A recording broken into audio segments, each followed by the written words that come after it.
I'm Casey. This is Steve. Steve. Here we go again. Pick my nose.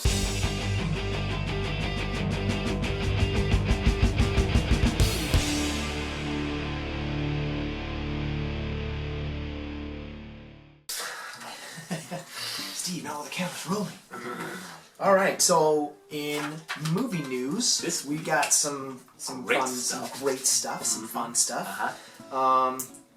My man crush, Tom Your Hardy, man crush, has my comic book expressed crush. your comic book character crush. That's right. Tom Hardy has expressed some serious love to Marvel to play Mr. Frank Castle, aka Punisher, which would be so cool. It would be awesome, especially if they didn't want to necessarily make a movie, obviously, which wouldn't happen, but for the TV show for Daredevil, right?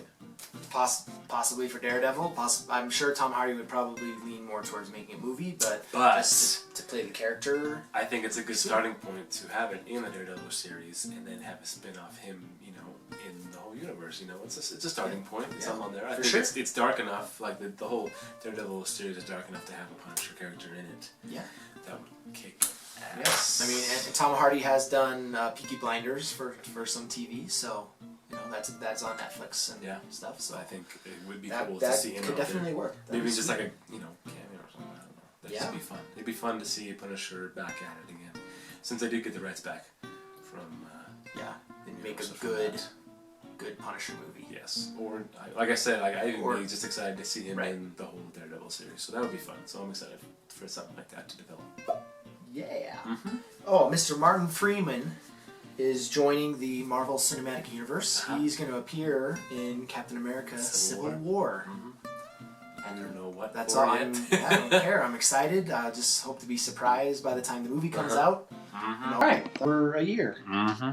Yeah. Over a year. Yeah. I just started it. The sound is now starting. It is now. Awesome. That's okay.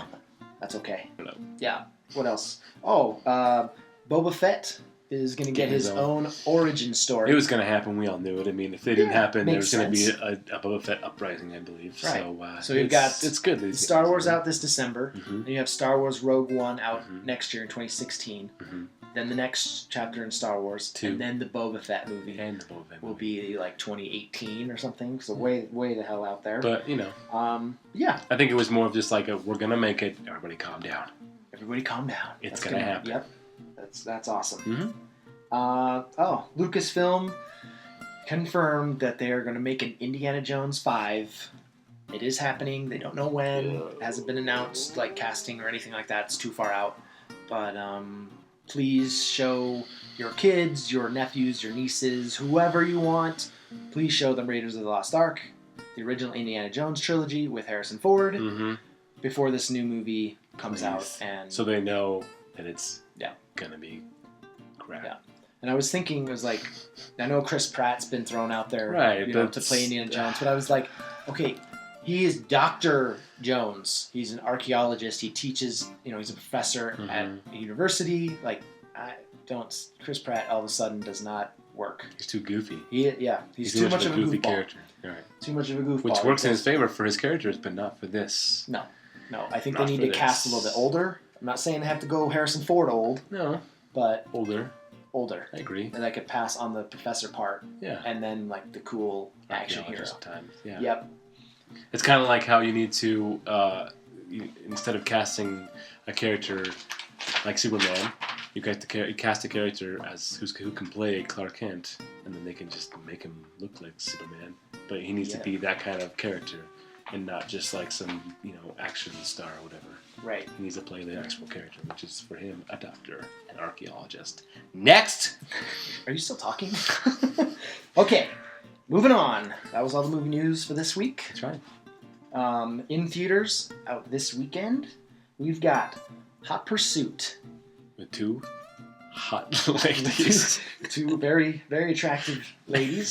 So the little blurb is: a straight arrow cop, played by Reese Witherspoon, must protect a drug lord's widow, played by Sofia Vergara, through Texas in this action comedy. In this action unoriginal comedy. The comedy we've seen all we're just before. talking about powerful females. Reese Witherspoon is definitely a powerful female in Hollywood. Sure. With producing Gone Girl last year and being in Wild and all that stuff. So they've teamed up with director Anne Fletcher, Mm-hmm. who directed The Proposal with Sandra Bullock and Ryan Reynolds, Which is a good and one. 27 Dresses, and Step Up. So you have Miss Anne Fletcher to thank for finding Channing Tatum. That's right. You're welcome, America. You're welcome. So go see this movie So to thank her yeah, I mean, it with your definitely could be a dollars. hot mess of a movie, but hey, I mean, It's not that I don't could like be it funny. because of the women in it. Could be I just funny. it's just it's Take been a date done. to it. It's been done a billion times. So hopefully It's it's been done. funny. But it's like we'll go see it if it's two dudes, It depends. right? On I the mean, two we dudes. have it's been done 1,000 times with two dudes, Exactly. but like I don't know, be cool to check it out. Uh-huh. Could be funny. You should check it out. And then the other one out in more like mainstream theaters is The D Train. Mm-hmm. So that has Jack Black, who stars as a friendless guy who labors to get his school's most popular grad, played by James Marsden, to attend To their the class reunion. reunion in this comedy, dark comedy. Dark comedy. It This is at premiered Sundance At this year. Sundance, and this past January. It's written and directed by Andrew Mogul and Jared Paul. They're the kind of first time directing. Mhm. So, but the buzz out of Sundance was good. Yeah. I guess there's a pretty interesting twist in the movie, which is kind of different for like a movie you expect to be more of a straight comedy. Well, if it's you a think, dark, like Jack Black and yeah, I think you know. I think it's better to have like a dark comedy. I don't know. I feel like I get more out of it if it's a dark comedy than just Yeah. like a straight comedy. all That right. makes any sense? No, it doesn't. Moving on. Ah, next. Okay, another one. Welcome to Me. That has Kristen Wiig, who stars in this comedy drama as a woman who wins the lottery, goes off her meds, and buys her own talk show. Oh, that's right. I So still welcome to Me, and this one looks kind of dark too, like a little depressing. 'Cause Right. she's like so crazy. Right. It's not like Um, laugh out loud. It's more of like right? Yeah. It's, this.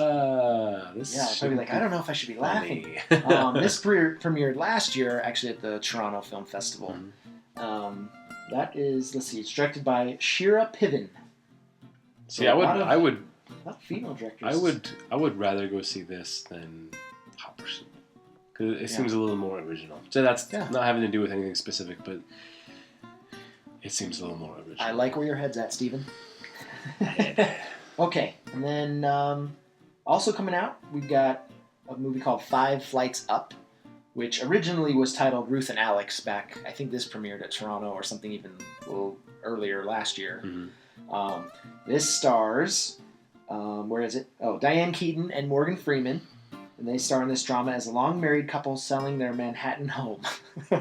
That's the description of the movie. That's the description. I'm reading off my buddy Sean Mean's descriptions in the paper, and That's great. yeah. So long time married couple probably have some fights Skeletons and in the stuff. closet Yeah, that but I they're mean, cleaning come on, out. it's Morgan Freeman and the classic Diane Keaton. Right. Definitely worth checking out. For your parents. This one's directed by Richard Loncraine, who is kind of took a few years off. It seems like the last he directed was Firewall in 2006 with Harrison Ford and Paul Bettany, where it's like hacking into banks and stuff. Don't remember. Don't worry about it. And then last but not least is a Don't worry about it. like an Academy Award nominated documentary called The Salt of the Earth, and I believe it's black and white. But it's about photographer Sebastio Salgado, whose work has chronicled the best and worst in humanity. So Is that the there's preview a that we little- saw before we went and saw Ex Machina? No, I don't Oh, think okay. so. It looked like it was something like that. But I think Anyway. it was, yeah. So those are the movies out this weekend. So Here in Salt Lake. Go check them out. There's a lot of them. Maybe go see an indie film. Yeah, for sure. What have you been watching lately? Well, I've been watching lots of movies, Boring. but more of just on TV. And they actually had like a Back to the Future marathon Nice. on AMC, I believe, Yes. or CMT, AMC, AMC. AMC, not country. And it just I couldn't stop TCM's watching it. Turner Classic Movies. Turner Classic Movies. AMC. seen. Anyway, so I was watching Back to the Future, and like it's a classic. It goes on as something I could watch a billion times over and over. Still like every second of it. Even the Western one, which was not. That'd be part 3. You knew that. Did you know that? Part 3 is the Western one. Part 3 is the Western one. Because like the first one's so original in its own, on its own, and then the second one's definitely the coolest one, the funnest one of them all. With I think fun. I think one is really fun. Well, right, but it's because of its originality of going back in the time machine and the characters in it, and and then you see the same characters again, but like future Biff and past, and then right, and the hoverboard was like the biggest craze ever, like coming out of that movie. And Steve asked for 2 for Christmas that year. And then the Nike automatic laces, which are actually going to come out this year. Yeah. I like how Jaws 17 is playing in a 3D theater, and the shark's like. And then he says, "Shark still looks fake." And awesome. then the third one, which is just kind of like they where else could they go but to the past, to the west, to the old west. There's a score I can remember. Chris Mimey. Anyways, that's what I was watching. Time. And then I watched Jurassic Park, which is... I watched it because it was... I guess the new one's supposed to be like a direct... it's supposed to come right after the first one, apparently. Right? Right. On the same island. So I watched it, kind of got a reference for what the new one's going to be about. Neat. What about you, Casey? Well, besides the Marvel Marathon and Ultron twice, I watched Invictus, directed by... Mr. Clint Eastwood. Oh yeah, is that that's the rugby one? Matt Damon. Matt Damon and Nelson Mandela. I mean, yeah, it's about Nelson Mandela. Right. Morgan Freeman plays him in the movie and brings the nation together through the World Cup of Rugby, Rugby World Cup. Mm-hmm. I just started picking a random shelf of my movie library and going through it. Yeah, do it. So then I watched The Italian Job with my beautiful wife. Mm-hmm. That movie's just really fun. It's a fun movie. That one's directed by F. Gary Gray, who directed Straight Outta Compton, that's coming out later this summer. Check it out. NWA. Then Killing Them Softly with Brad Pitt. I think that's a little underrated. Kind of a stylish, violent mob movie. With a A-list actor. Yeah, very A-list actor. He produced it. Shot it down in New Orleans, where he has a home, and... That's a good one, though. It's a bit dark. And then wrapped it up with The Kingdom with Jamie Foxx and Jennifer Garner. I love that movie. That's a good movie. It is. That's another really good movie. Another underrated movie. Yeah, and that's directed by Peter Berg, who's done a lot of stuff. Look him up. Zemeckis did Back to the Future, in case you were wondering. Yep, Robert Zemeckis did. Okay. That's some good stuff. And Spielberg, Jurassic Park. Steven Spielberg. Who produced Back to the Future. Spielberg, man. He's everywhere. Classic genius. Okay. All right, buddy.